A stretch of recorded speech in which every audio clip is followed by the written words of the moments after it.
And so that's what eternal vision is. And so God will start changing the way you think about everything and giving you this eternal vision. That is freedom, my friends. That is freedom. That is when you get to this point that you can have peace and you can have joy and freedom and victory no matter what is happening to you in this physical world, this physical life. And that is what we see in the Bible and like in Acts, okay? When we hear the stories about the early Christians, okay? Because the early Christians were persecuted terribly.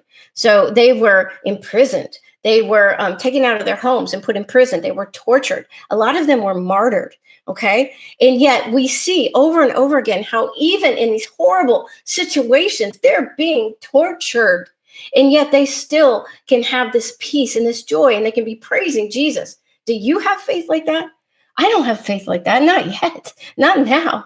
And how do you get that kind of faith? But it is possible. I tell you, sanctification is the way to get that kind of faith. That kind of faith. Let me tell you about this book that I recommend.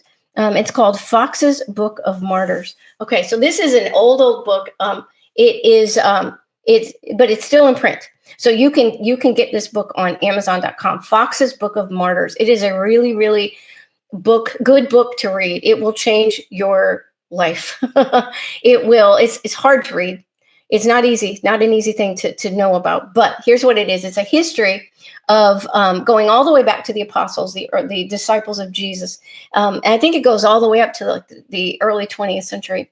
And so it's a history of Christians who have been martyred for their faith. And it tells their stories, and it tells about what happened to them and the way they died. And it will increase your faith. And the reason it will increase your faith is because you're going to be astounded at what these people were willing to go through for the sake of Jesus Christ. That is how strong their faith was. That is how sold out they were to Jesus. That's how, and that they were able to go through these things and continue to praise God and to have joy and to have peace and to have victory.